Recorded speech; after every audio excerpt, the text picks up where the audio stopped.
Bien le bonjour, bien le bonsoir, bienvenue dans cette nouvelle vidéo. Aujourd'hui, j'avais envie de vous parler d'un homme dont on ne connaît pas l'identité, à part un petit surnom qu'on lui a donné, qui en dit long, l'homme à la hache, un homme qui a perpétré une série de meurtres, comme ça, tranquillement, sans jamais être inquiété, parce qu'on ne sait tout bonnement pas qui c'est. Il avait un mode opératoire assez étrange, et c'est de ça dont je voulais vous parler. Donc écoutez, je pense que je vous ai déjà bien dit ce dont on allait parler. Si la vidéo vous plaît, n'hésitez pas à liker la vidéo, n'hésitez pas également à vous abonner à la chaîne si ce n'est pas déjà fait, pour être au courant de toutes les vidéos dans le futur que je vais être amené à sortir. Et nous, on est parti pour se plonger dans cette affaire bien mystérieuse de l'homme à la hache.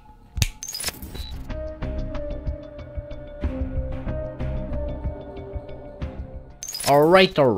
En 1918, à la Nouvelle-Orléans, il y avait un tueur qui prospérait du nom du tueur à la hache, ou l'homme à la hache, comme vous préférez. La seule chose qu'on sait de lui, c'est que c'est un homme plutôt grand, parce qu'à chaque fois, il était aperçu comme une grande silhouette, et que son arme de prédilection, c'était une hache. Il arrivait à s'introduire chez les gens, dans leur maison, d'une manière très étrange, à tel point qu'on pensait que cet homme était un esprit. On ne savait pas réellement dire que ce tueur était un homme fait de chair et de sang comme vous et moi. Les gens, tellement cet homme était insaisissable, pensaient qu'ils avaient affaire à un esprit tueur. On est le 23 mai 1918, à la Nouvelle-Orléans. Monsieur Joseph Maggio et son épouse, du nom de Catherine, ont été assassinés à leur domicile, qui était un appartement qui se situait juste au-dessus d'une épicerie. Le tueur a agi d'une manière assez inexplicable, c'est qu'il les a d'abord, paf, avec un rasoir, et après, alors que les deux personnes étaient déjà décédées, il les a massacrés avec une hache. Donc ce qu'on peut se dire déjà, en tant qu'enquêteur, toi-même tu sais,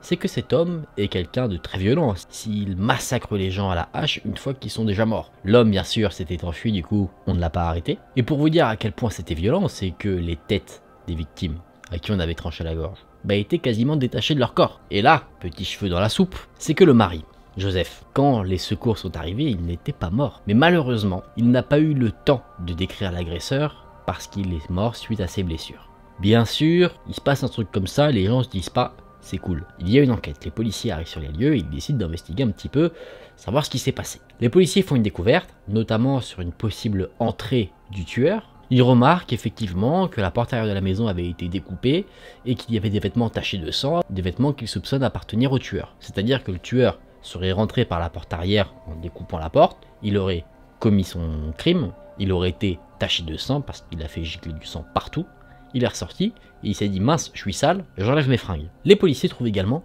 une chose en plus, l'arme du crime, la hache. Néanmoins, la hache comme ça servait pas à grand chose. Tu savais, oui, ça a permis de dire effectivement qu'ils ont été massacrés à la hache. Aucun indice n'a été laissé par le tueur, et en plus de ça, aucun mobile logique ne semblait se présenter. Le tueur n'avait rien du tout volé. Donc on pourrait se dire que le mobile serait peut-être personnel, peut-être qu'il en voulait à ce couple, ou peut-être pas, peut-être qu'il s'est juste dit tiens, eux, ça ferait des bonnes victimes. Mystère. Le seul indice, le petit truc à se mettre sous la dent, c'est une écriture non loin du lieu du crime qui a été faite à la craie, où il y avait noté, on suppose que c'est le tueur qui a noté ça, Madame Joseph Maggio siégera ce soir, il suffit d'écrire Madame Towney. Pour le moment on comprend pas trop. Un peu plus tard, quelques jours plus tard, on a trouvé l'arme du crime, celle qui a causé la mort notamment à Catherine Maggio. Le fameux rasoir, lui il a été retrouvé dans le jardin d'une propriété voisine. Ce rasoir il appartenait au frère de Joseph Maggio, du nom de Andrew. C'était un rasoir particulier parce que c'était un rasoir de barbier, profession qu'exerçait le frère de Joseph Maggio. Naturellement, il est devenu suspect. Son alibi, c'est que la nuit du crime, il était sorti faire une petite fête, qu'il est rentré chez lui la nuit, dans sa maison qui était juste à côté de là où vivait le couple qui a été assassiné. Il dit qu'il a entendu des bruits venir de chez son frère, mais qu'il était tellement saoul qu'il s'est dit qu'il allait pas aller voir. Andrew Maggio a été arrêté, mais il a vite été libéré parce qu'un témoin a dit avoir vu un homme tenter un peu de se camoufler non loin de la scène du crime le soir du meurtre, et que cet homme ne ressemblait pas du tout, de près ou de loin, à Andrew Maggio. Du coup, la police se dit, bon, c'est peut-être pas lui. On avance dans le temps, le 27 juin. Aux alentours des 7h du matin, John Zonka, qui était un boulanger, exerçait sa profession, il livrait ses produits, quand il a découvert le corps de deux personnes, Louis Bessumer ainsi que sa maîtresse, Harriet Lowy, qui gisait dans une mare de sang. Il a appelé la police a enquêté, ils ont constaté que les deux corps qui sont présentés là dans cette mare de sang semblent avoir été attaqués à la hache, et bien qu'ils n'étaient pas morts, ils avaient quand même échappé au pire parce qu'ils se présentaient de très graves blessures à la tête. Comme pour le premier meurtre, il semblait que le meurtrier ait réussi à rentrer dans la propriété par une porte arrière en découpant la porte. Sur les lieux du crime avait aussi été laissée une hache en sang, bien en évidence dans la salle de bain, pas du tout camouflée, mais c'est tout. Encore une fois, aucun vol, aucun mobile logique n'était présenté aux enquêteurs. La maîtresse Harriet, quand elle a pu reprendre connaissance, a expliqué que leur agresseur avait la peau sombre et que c'était un homme grand. La police décide de ne pas la croire parce qu'elle semblait trop sous le choc pour pouvoir dire des choses qu'on pourrait croire. Elle semblait quand même pas mal divaguer. Et les enquêteurs avaient potentiellement raison de ne pas la croire parce que une fois que le couple, la maîtresse et Louis Bézumer, étaient remis sur pied, allait beaucoup mieux, ils ont décidé de revivre dans l'appartement où s'est passé le crime, qui était chez eux. Et le problème c'est que Harriet, cette agression, ça lui a laissé des séquelles. Elle avait une partie du visage qui était totalement paralysée. Elle a donc décidé de faire une opération chirurgicale pour essayer de retrouver pleinement le contrôle de son visage. Sauf que cette opération a été un échec et du coup elle était ensuite quasiment mourante à la suite de cette opération qui était une opération très lourde. Et là, elle a encore une fois changé sa version. Elle ne disait plus que l'agresseur était un homme à la peau sombre et grand, elle disait que c'était son mec, Louis Bézumer. L'homme fut arrêté et emprisonné et il a eu un procès. Ce procès n'a rien donné parce que les jurés se sont dit « Attends, c'est compliqué que le mec, il se fracture lui-même le crâne. » Parce que je vous rappelle que Louis Bézumer était aussi une victime de cet incident. Donc les jurés, oui, naturellement, ils se disent « Attendez, il va pas se fracturer le crâne à la hache tout seul. C'est assez fou s'il fait ça quand même. » Du coup, il est déclaré innocent. Et les jurés, ils n'ont pas mis longtemps à le déclarer innocent, ils ont délibéré que 10 minutes. Donc c'était en gros, est-ce qu'il est coupable, est-ce qu'il est innocent? Innocent, levez la main, tout le monde a levé la main, ok c'est bon, emballé, pesé. On avance dans le temps. Le 5 août, Madame Edward Schneider, qui était une femme enceinte de 8 mois, donc presque arrivée à son terme, s'est réveillée à un moment donné en sursaut, elle ne sait pas pourquoi, mais ce qu'elle a vu à son réveil, c'est une silhouette presque fantomatique juste au-dessus de son lit. Totalement paniquée, elle a hurlé, mais là, un objet contendant est tombé sur sa tête. En quelques secondes, le silence a regagné toute la pièce, et peu après minuit, son mari, du coup, Edward Schneider, parfois je peux dire Madame Edward Schneider, ça veut dire l'épouse de Edward Schneider. Donc Edward Schneider a trouvé le corps de sa femme. Il l'a retrouvée alors qu'il rentrait du travail, elle gisait dans son propre sang, totalement inconsciente. Elle avait une plaie énorme sur le visage, une plaie qui semblait venir d'un coup très violent parce qu'elle en avait même perdu des dents. Et j'ai dit qu'elle était inconsciente parce que oui, elle n'est pas morte. Les enquêteurs ont été appelés, ils ont investigué les lieux, ils n'ont pas trouvé d'armes comme sur les précédentes scènes de crime. Du coup, ils ont deux théories. Soit le tueur a pris une lampe qui se trouvait à côté pour frapper la femme, mais tu te dis, il a dû la frapper sacrément violemment pour la laisser dans l'état dans lequel il l'a laissée. Ou alors, il l'a frappée avec une hache, mais la hache, il l'a ramenée avec lui. Fort heureusement, la femme a survécu à ses blessures, elle a pu donner naissance à son enfant sans aucun souci. Encore heureux que dans ce genre d'histoire, parfois on a aussi des petits points positifs. On avance encore un petit peu, le 10 août. Pauline et Marie Bruno, qui étaient deux jeunes filles, des sœurs âgées de 16 et 13 ans, ont été réveillées par des bruits de coups qui ne venaient pas de leur chambre mais de la chambre de leur oncle. Oncle qui s'appelle Joseph Romano. Les deux jeunes filles sont allées voir ce qui se passait, ils ont trouvé leur oncle qui avait reçu des coups à la tête. Il avait son crâne ouvert à deux endroits différents, mais là, petit coup de chance, elles sont arrivées pendant que l'agresseur cherchait à s'enfuir, donc elles ont pu le voir un petit peu, voir à quoi il ressemblait. C'était un homme à la peau sombre, qui portait un costume noir et un chapeau qui tombait un peu sur son visage. Malheureusement, bien qu'encore conscient après l'agression, Joseph Romano est décédé suite à ses blessures. Comme pour les autres scènes de crime, aucun vol à déclarer, aucun mobile logique. Là on en est quand même à une certaine série d'agressions, forcément ça fait parler, du coup, parmi la population, ça commence un peu à paniquer quand même. Surtout que cet agresseur vient chez les gens pendant qu'ils dorment, personne n'arrive à vraiment trouver le sommeil, ils se disent tous mais attends mais si je m'endors, ça se trouve le mec va venir, il va m'attaquer pendant que je dors. Se crée alors une sorte de tour de garde, si on peut dire ça comme ça, où des habitants de la ville décident à tour de rôle de veiller un petit peu sur la population. La traque de l'homme à la hache est lancée. Il y a un homme qui a fait une déclaration, un ancien détective italien du nom de John D'Antonio, qui va dire qu'en 1911, il y avait une série d'homicides qui avait été commis qui présentaient certaines caractéristiques similaires à ce qu'il y a actuellement dans la ville. Il ajoute à cela que l'auteur de cette série d'homicides en 1911 n'avait jamais été arrêté et que potentiellement l'individu qui avait commis cette série de crimes était peut-être le même. Il ajoute également son petit profil psychologique, il dit que c'est un tueur qui rôde, qui aurait une double personnalité, qui tuerait les gens sans motif, effectivement ça se tient, qui serait de jour, si on peut dire, un citoyen lambda totalement respectable, et de nuit, il laisserait parler ses pulsions meurtrières, à la manière un peu d'un Dr Jekyll et Mr Hyde. En gros, c'est un homme totalement sain d'esprit la journée, on lui donnerait la garde de nos enfants sans problème, mais parfois il a des pulsions meurtrières qu'il n'arrive pas à contrôler, et à ce moment-là, il devient fou et il commet ses fameux crimes. Comme dans beaucoup d'affaires où il y a justement une hystérie collective qui se crée, beaucoup de personnes se présentent à la police pour dire qu'ils pensent avoir vu le fameux tueur, l'homme à la hache. Certains trouvent des haches, ils disent « regardez, il était chez moi, etc. etc. » Il y a plein de rumeurs qui se créent autour de cette affaire. Par exemple, il y a une rumeur qui est née qui disait que ce fameux tueur rôdait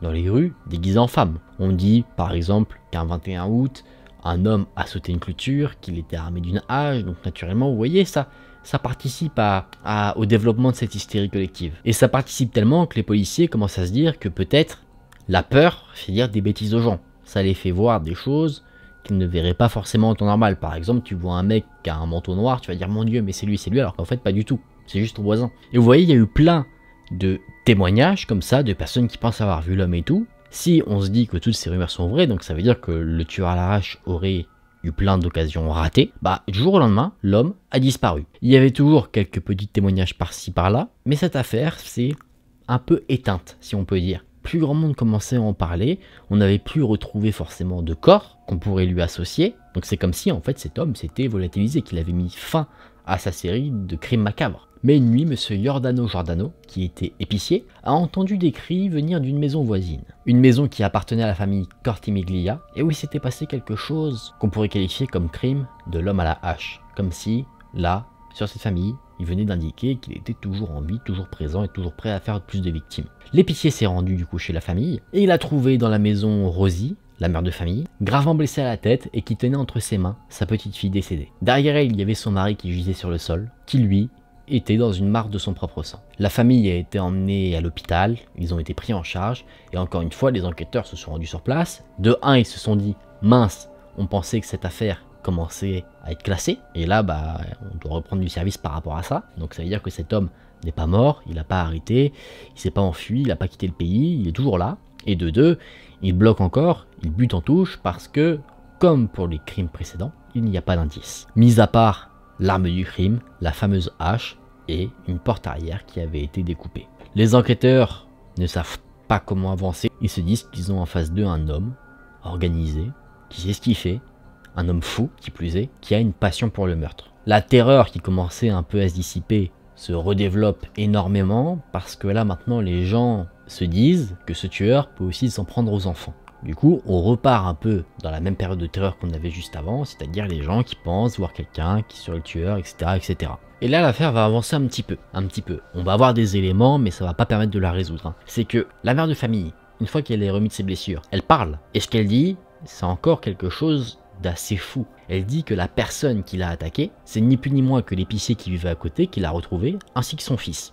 C'est quelque chose que les enquêteurs ont du mal à croire parce que l'épicier en question, il était assez âgé, 69 ans et en mauvaise santé, donc il ne pourrait pas attaquer une famille comme ça. Et le fils, lui, était un homme grand et très imposant, mais trop imposant. Tellement imposant qu'il ne pourrait pas passer par les portes, par les issues par lesquelles le meurtrier passait. Mais là, il va se passer un peu un coup de théâtre. Parce que, bien que le mari de la femme qui avait survécu, qui tenait son enfant, et lui aussi était vivant, bah lui il a parlé aussi et il a dit que ce que sa femme disait c'était du bullshit. Mais bien que lui-même disait ça, les policiers ont quand même arrêté l'épicier et son fils. Ces deux personnes ont été condamnées, mais pas à n'importe quelle peine. Le fils a été condamné à mort par pendaison et l'épicier, le père, a été condamné à la prison à vie. Après que la condamnation ait été déclarée, pas qu'elle ait été exécutée, qu'elle ait été déclarée, le père de famille et la mère de famille qui ont subi cette dernière agression ont divorcé.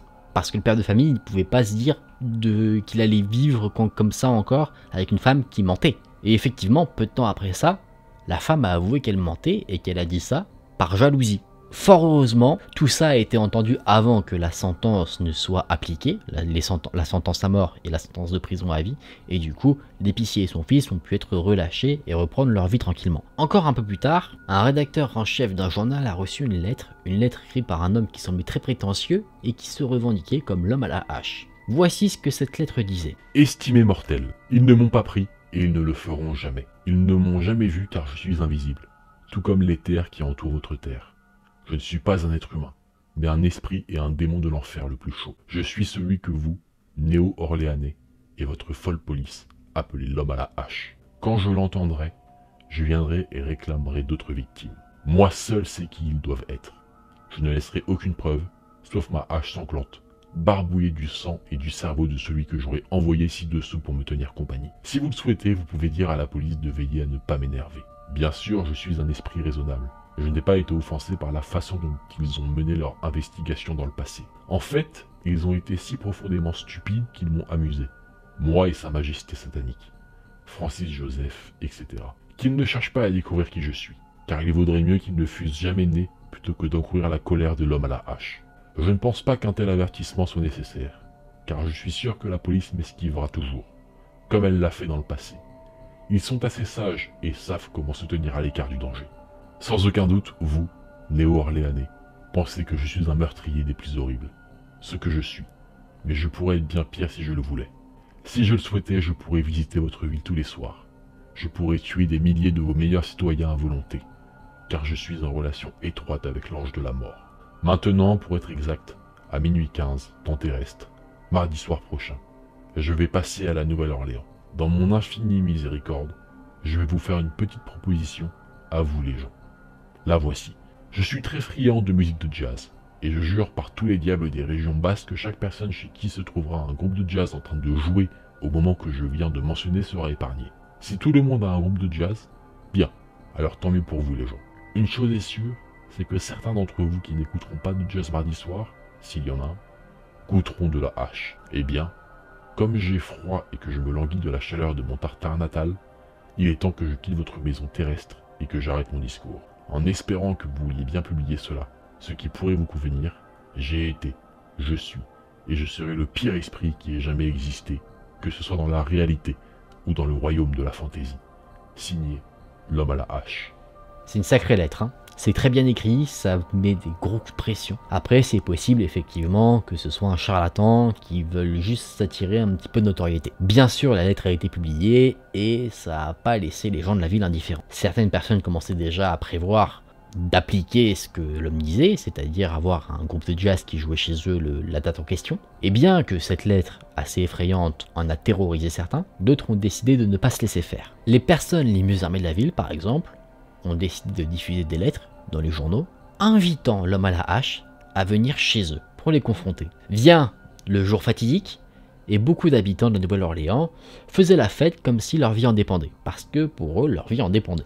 Je peux vous dire qu'il y avait des groupes de jazz de partout. Toute la nuit, la ville a vécu au rythme du jazz, et le jour s'est levé ensuite, on a fait un peu les comptes, et personne n'était mort. Là, des théories vont naître, soit l'homme à la hache était content de ce qui s'était passé, du coup il n'avait tué personne, soit tout ça n'était qu'une vaste mascarade. Mais quoi qu'il en soit, ce qui est sûr, c'est qu'à partir de ce moment-là, pendant 10 mois, on n'a plus entendu parler de cet homme. Je dis bien pendant 10 mois parce qu'il s'est effectivement repassé quelque chose. Un épicier, Steve Boca, s'est réveillé en plein milieu de la nuit, et ce qu'il a vu, c'est une silhouette sombre tenir une hache. Et quelques secondes plus tard, quand il a vu la hache lui retomber dessus, il est sombré dans l'inconscient. Traduction, il se l'est pris dans la tronche, il est tombé inconscient, c'est normal. Plus tard, il est revenu à lui, il s'est dirigé vers la maison d'un de ses amis, alors que du sang dégoulinait de son visage, et une fois qu'il est arrivé à destination, il s'est évanoui de nouveau. Cet ami l'a pris en charge, il a appelé la police est allée au domicile de cette nouvelle victime, et encore une fois ils ont trouvé les mêmes indices qu'à l'accoutumée. La porte arrière découpée, la hache ensanglantée laissée sur les lieux, et encore une fois, rien d'autre. Pas de vol, rien du tout. La victime s'est remise de ses blessures, mais il a été victime d'une perte de mémoire, et la ville, elle, était de nouveau paniquée, en se disant que l'homme à la hache était de retour, encore une fois. Il y a eu encore plusieurs agressions, ratées ou réussies. Par exemple, une femme qui a été agressée dans son lit, un pharmacien qui a vu un homme pénétrer chez lui, il lui a tiré des coups de feu, l'homme s'est enfui et sur place il a laissé une hache. Du coup, encore une fois, une série d'agressions. On va pas aller dans le détail parce que le mode opératoire est toujours le même, vous avez compris. On va directement avancer vers la dernière agression. Le 27 octobre 1919, encore une fois un épicier, Mac Pipiton, a été massacré dans son lit. Sa femme n'était pas avec lui, elle était dans une autre pièce, dans une autre chambre, avec ses 6 enfants, et elle a été réveillée par un bruit qui l'a un peu interloqué. Elle est allée voir ce qui se passait. En arrivant dans la chambre où se trouvait son mari, elle a vu un homme, une grande silhouette sombre, qui avait une hache à la main. Elle a vu son mari avec le visage déformé, qui gisait dans son propre sang. D'ailleurs, du sang avait été projeté sur les murs autour de lui, et la silhouette s'est enfuie par la fenêtre. Les enquêteurs sont arrivés, même constatation que d'habitude, mais sauf que là, à partir de ce moment-là précisément, on n'a plus jamais entendu parler de l'homme à la hache. Pourtant, ça faisait un moment que cet homme exerçait sa passion macabre. Les enquêteurs avaient tenté d'avancer, ils avaient interrogé beaucoup de monde, reçu beaucoup de témoignages, de déclarations, mais ils étaient aussi avancés qu'au premier jour de l'enquête, c'est-à-dire, à part les peu d'indices qu'il y avait sur la scène de crime, et voilà ce mode opératoire similaire, ils n'avaient rien du tout. À l'image un peu d'un Jack l'Éventreur, on ne sait pas qui est l'individu derrière cet homme à la hache, puisqu'il n'a plus jamais refait parler de lui, d'une quelconque manière derrière tout ça. Ce qu'on peut se dire, c'est est-ce que on avait affaire à un tueur paranormal, comme l'homme à la hache prétendait, quelque chose qui vient des enfers, du coup quelque chose qui peut disparaître et venir sans laisser de traces, ou est-ce qu'on avait affaire à un homme qui peut-être a eu un accident, il est mort sur le coup, et du coup ça a mis fin comme ça à sa série crime. On ne sait pas. On ne sait pas du tout. N'hésitez pas vous à me dire en commentaire ce que vous en pensez. Nous on va débriefer tout ça en se remettant dans une ambiance beaucoup plus chill.